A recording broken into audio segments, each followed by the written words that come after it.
이 시간 우리가 함께 보실 말씀은 누가복음 2장 8절로 20절 말씀입니다. 누가복음 2장 8절로 20절 말씀, 신약성경 89면에 있습니다.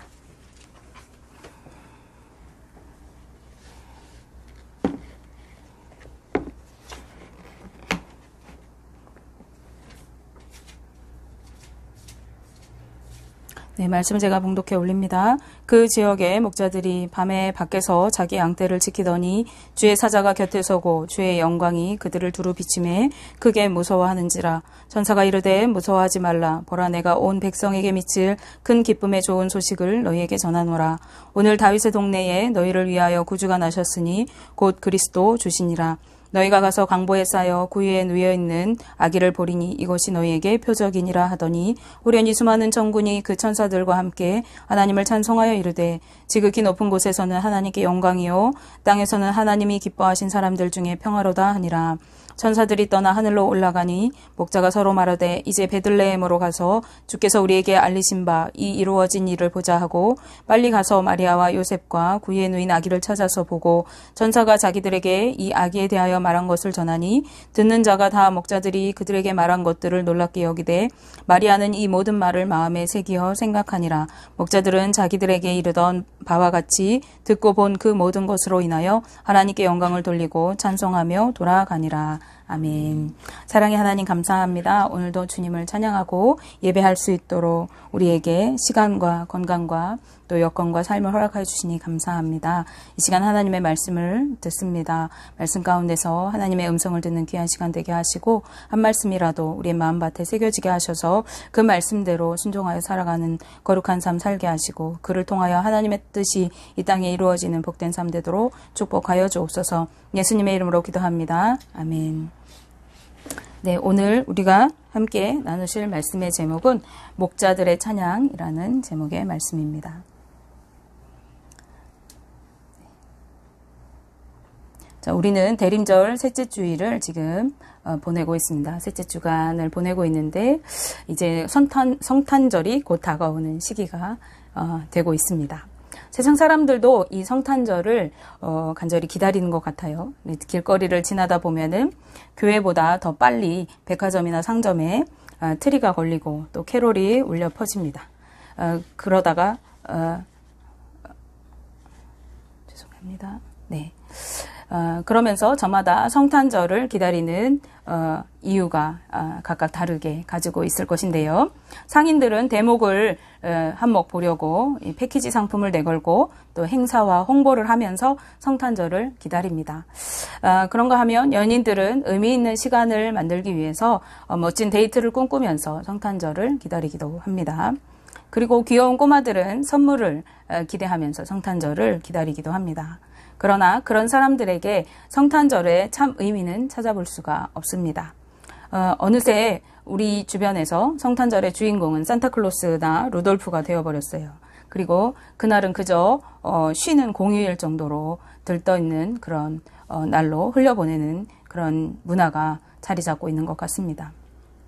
게다가 서방 세계에서는 그리스도를 찬양하라 하는 뜻을 가지고 있는 크리스마스라는 말 대신에 거룩한 날이라는 뜻을 가지고 있는 홀리데이라고 하는 말을 대체하여 사용하고 있습니다.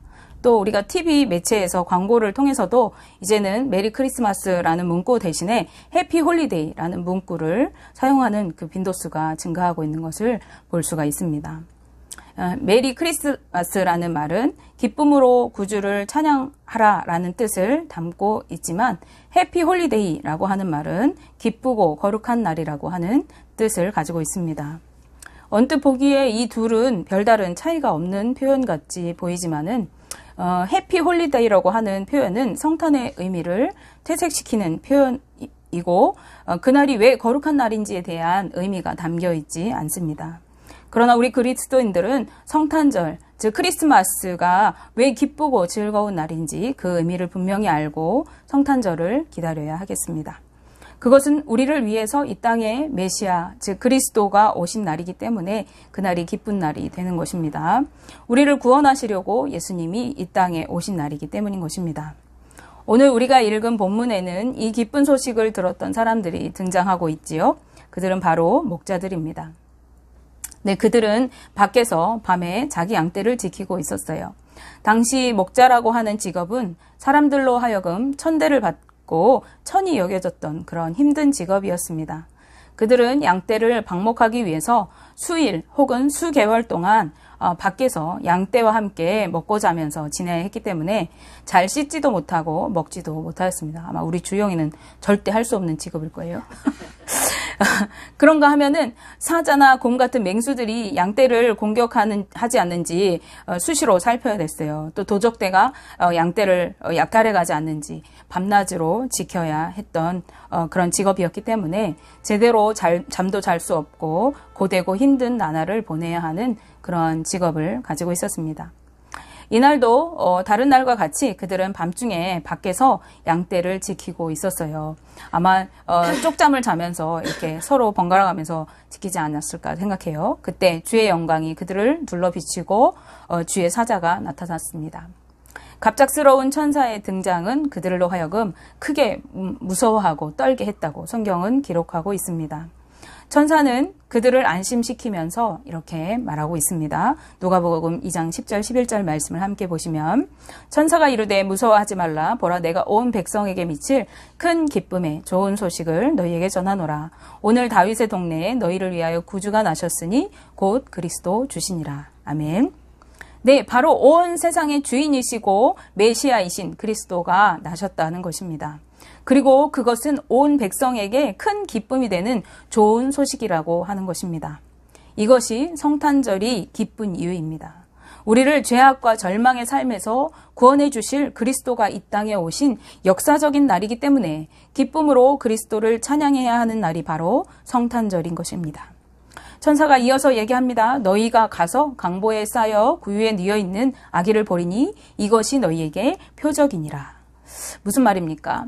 구유에 뉘어 있는 아기를 보게 되면은 너희가 들은 이 소식이 정말 참인 줄을 알아라. 그가 바로 그리스도이심을 너희가 알아라 하고 하는 뜻입니다. 당시에 이스라엘 민족들은 오랜 전부터 구약의 여러 선지자들을 통해 예언된 메시아, 즉 자신들을 구원해 줄 구원자가 오시기를 간절히 기다리고 있었습니다.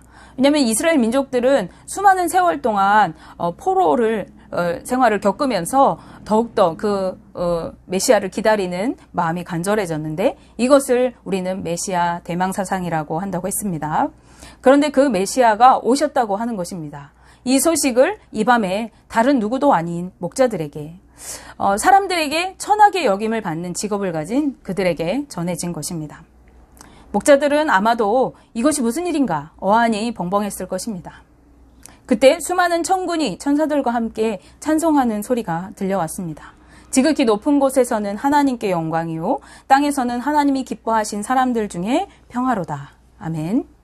네, 천사들의 찬양을 듣고 있는 목자들을 한번 상상해 보세요. 얼마나 놀랍고 또 한편 신비롭기도 하고 감격스러웠을까요? 천사들이 떠나서 하늘로 올라가자 목자들은 서로 말하였을 것입니다. 아니 이게 무슨 일이야? 우리가 그토록 바라고 기다리던 메시아가 오셨다고? 그런데 왜 우리에게 이런 일이 일어난 거지? 우리가 얼른 베들레헴으로 가서 이 말이 진짜인지 한번 확인해 보자. 목자들은 한달음에 베들레헴으로 향하여서 달려갔습니다. 그리고 마리아와 요셉, 구유에 누인 아기를 찾았고 그들의 눈으로 보았습니다. 그리고 그들은 서로 바라보면서 이렇게 말했을 것이에요. 아, 진짜였네. 진짜였어. 그 말이 진짜였어. 라고 서로 말했을 거예요.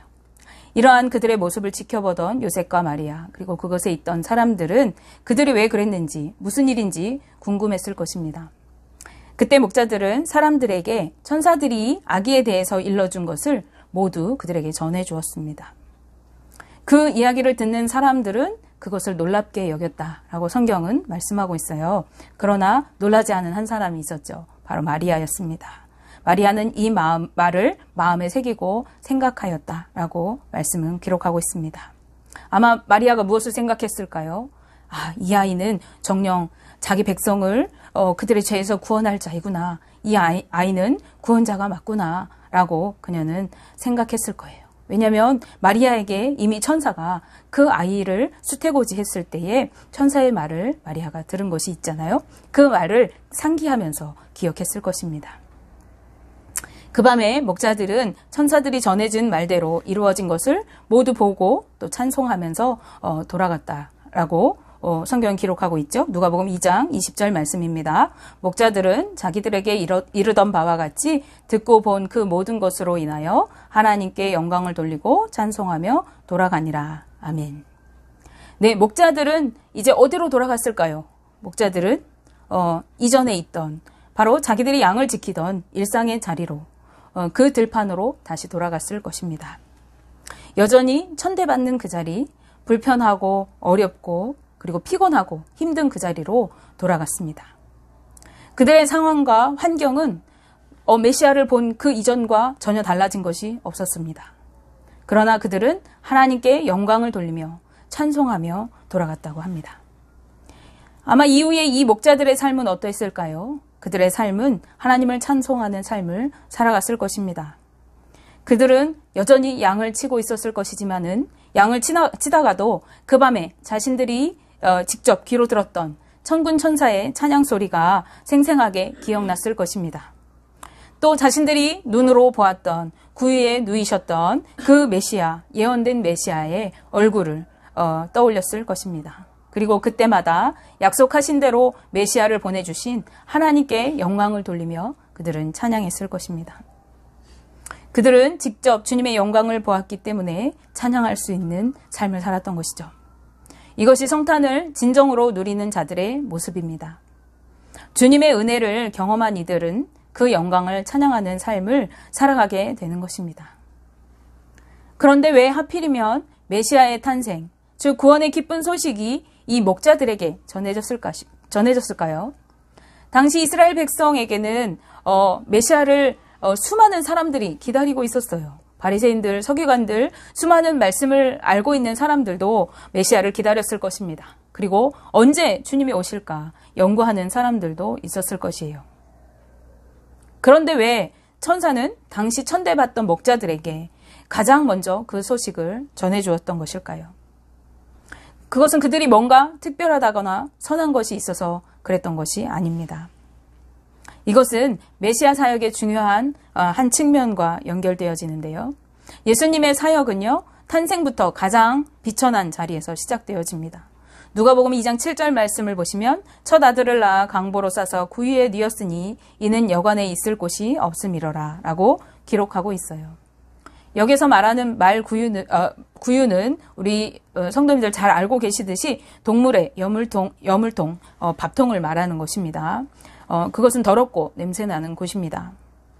예수님은 이스라엘의 수많은 그 고을들 중에서도 가장 작은 고을인 베들레헴에서 태어나셨어요. 그것도 일반 가정집도 아니고 여관, 그것도 여관에조차도 있을 곳이 없어서 마구간에서 그것도 동물의 여물통에 뉘게 되셨습니다. 이것은 예수님의 사역이 가장 비천한 자리에서부터 시작되고 있음을 정확하게 보여주는 사건입니다. 그리고 예수님의 탄생 소식은요, 가장 천한 직종 중에 하나인 목자들에게 전해져서 유대인들 중에서 예수님 메시아를 기다리는 그 수많은 유대인들 중에서 그 목자들에게 가장 먼저 찬양과 경배를 받으셨습니다. 이것은 상징적인 의미를 담고 있는데 여기서 목자들은 이후에 메시아에게 경배할 구원받은 후대의 모든 평범한 사람들을 대표하는 인물로 볼 수가 있습니다. 다시 말씀드리면 예수님은 빈부귀천이나 신분 고하에 관계없이 모든 사람을 구원하시고 그 모든 사람들로부터 찬양과 경배를 받으시는 분이심을 드러내기 위해서 가장 낮은 자리에 오셨고 가장 천한 직업을 가진 목자들로부터 가장 먼저 찬양을 받으셨다는 것입니다. 이것이 바로 은혜입니다. 예수님은 누구에게나 동일하게 구원의 기회를 열어놓으셨고 차별이 없이 누구라도 예수님께 나아가 찬양하고 경배할 길을 열어놓으신 것입니다. 그러기에 예수님이 탄생하신 것은 그 자체만으로 하나님께 영광이 되고 하나님의 은혜를 입은 구원받은 사람들에게 평화가 임하는 것입니다. 이제 사람들에게 천대받고 멸시받고 인정받지 못하고 그러한 모든 자들로 하여금 구원의 길을 열어놓으시고 찬양과 경배를 받으실 수 있도록 그들이 모두 주님께 나아올 수 있는 길을 열어주셨다는 것만으로 그들에게 기쁨과 은혜가 되는 것처럼요. 오늘 주님을 만난 우리들 감히 주님 앞에 나아갈 수 없는 죄인이지만 주님께서 그 열어놓으신 길로 우리가 주님 앞에 나아갈 기회를 얻었습니다. 그래서 주님의 오신 것만으로도 우리는 기쁨으로 감사로 주님 앞에 고백하며 나아갈 수 있는 것이죠. 오늘 여러분은 이 구원의 은혜와 감격이 누려지십니까? 우리는 다른 어떤 것으로가 아니라 예수 그리스도를 통한 하나님의 사랑과 구원의 은혜를 노래하며 찬양해야 하고 또 그것으로 예배해야 하는 것입니다. 대림절 기간 저와 우리 성도님들이 예수님의 탄생의 의미와 구원의 감격이 온전히 누려지고 찬양 가운데 기쁜 성탄을 맞이하게 되시기를 주님의 이름으로